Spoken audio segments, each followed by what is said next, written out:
For Momentum Day A, we have our little mini AMRAPs, slightly different rep scheme on these this time around. So for our first one, we're doing a tuck jump and a lateral lunge, but you're doing 1 and 1. So the goal here is they're doing a single movement, moving pretty quickly to the next one, and then we're just cycling through that for the 60 seconds. So it is gonna get them nice and warm, maybe even have a little bit more of a cardio effect than if we're doing multiple reps. So for that tuck jump, we want to try and get those knees as high as we can. So starting in a little bit of a squat, getting up into that tuck jump, lateral lunge, right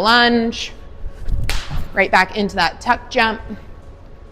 If somebody doesn't feel comfortable with the tuck jump, they can do a squat jump, or they can squat, triple extension. The lateral lunge work, if that's bothering their knees, potentially try a forward or a reverse lunge so that we're still hitting a lunge pattern.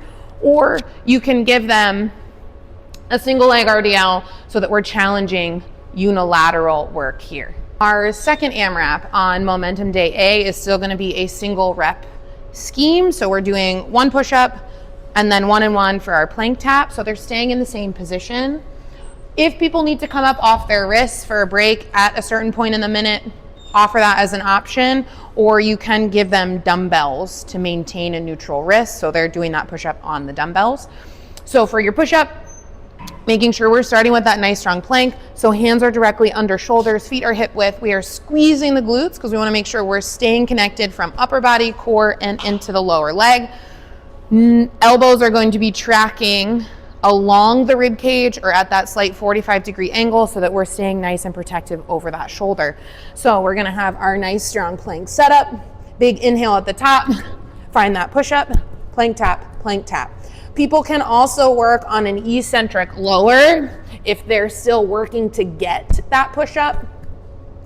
They can also drop to the knees, or my preferred is to elevate the hands so that they can still stay connected in the lower body.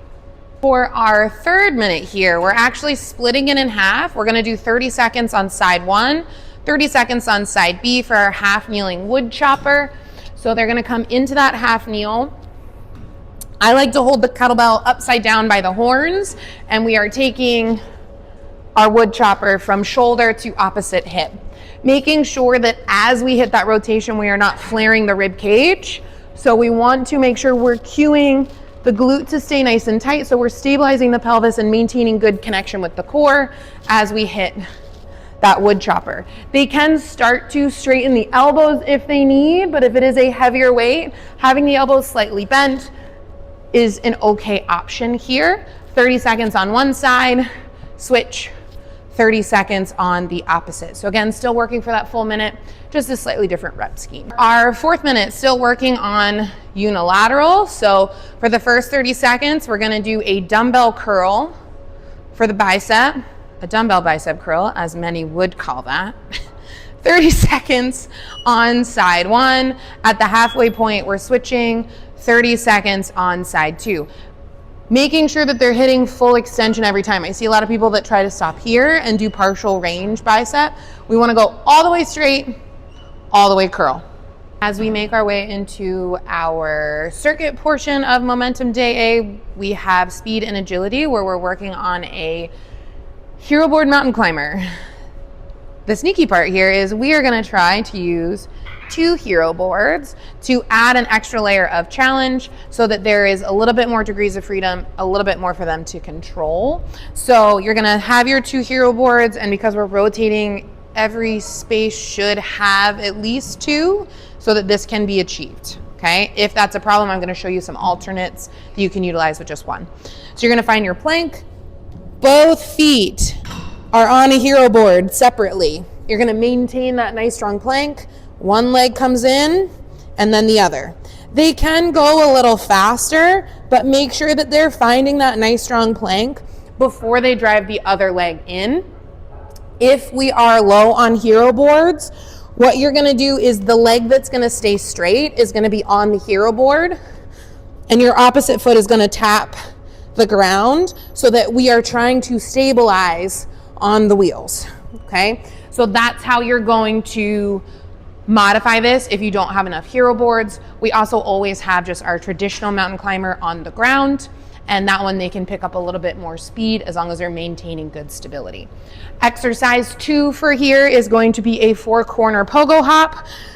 So you can utilize a square on the floor and just have them hop to those 4 corners, making sure that they are changing direction. So complete maybe 2 boxes one way, 2 boxes the opposite, or at the halfway point, go the opposite direction so that we're challenging change of direction and plyometrics. For our power block, we are working on up and overs with the Reebok stepper. So starting with 1 foot on, and then it's a quick pop and drive to the other side with that little tap, right? So the goal here is to really try to drive into that speed. If somebody doesn't feel comfortable, they can do a step. And then maybe over the cycle, they get a little faster, they find a little bit more quickness. You can make this more challenging, obviously, by changing the height of the step. So this is at the lowest setting. Most of these Reebok steppers, you can go to 3 or 4 different heights. So that is our up and over. The second exercise is gonna be a double thruster. So they can do that with dumbbells or kettlebells, same size on both, right? So making sure you have enough equipment, but again, with the circuit style, it should be fine. So bringing the dumbbells or the kettlebells into that rack position, full squat, everything comes overhead, bring it back down, right into that squat.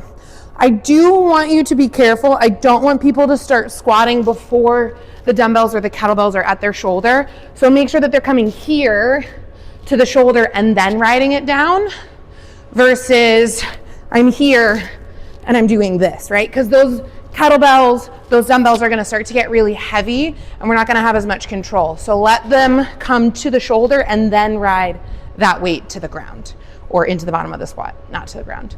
Hopefully nobody ends up on the ground. For our strength block, we're working on a bench chest fly.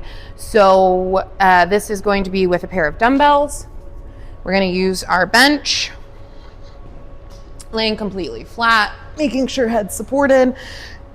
I like to have a slight bend in the elbow for these so that you're coming out even with the chest, right back to over top of our chest, okay? We wanna make sure that people aren't going all the way down because that's going to put us in a susceptible position. So we don't wanna have them come below chest or shoulder height. So if that's a problem, maybe putting them on the ground is going to be more successful so that they have a true stopping point, right? So we're coming to the ground here and doing a chest fly there. So if somebody has a history of shoulder injuries and the chest fly on the bench is bothering them, put them on the ground because then they're gonna have that hard stop in the neutral position.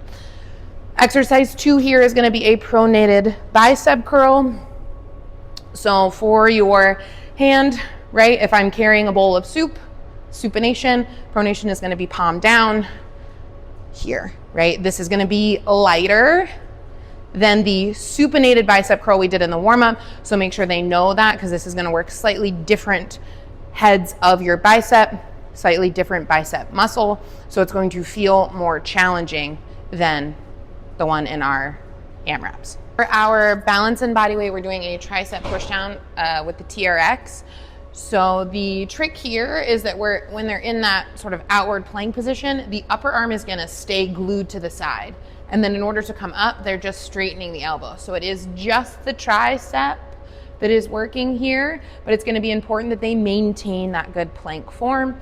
So if I'm starting out here, my upper arm is glued to my side, and then I'm just pushing down, right? So obviously the further away I am, the easier it's gonna be because now those straps are helping me a lot more versus if I'm here, I'm gonna have to push a lot further to get into that tall standing position again, okay? So just moving at the elbows, pushing it straight down. If you have questions, let me know, or you can ask our resident TRX specialists, Brooke and Josiah. The other exercise here is gonna be a Bosu plank. So we're taking our Bosu. I usually have people hold on the edges because it helps maintain a neutral wrist. You can have them put both hands directly on the Bosu and find their plank, or you're holding the sides here. making sure we're pulling those shoulder blades down the spine, squeezing those glutes, creating tension from fingertips to toes. If somebody wants something that's a little more challenging, you can have them work on a single leg, whether that's an alternating leg raise or a hold with one leg up for half, switching to the other side for the second half.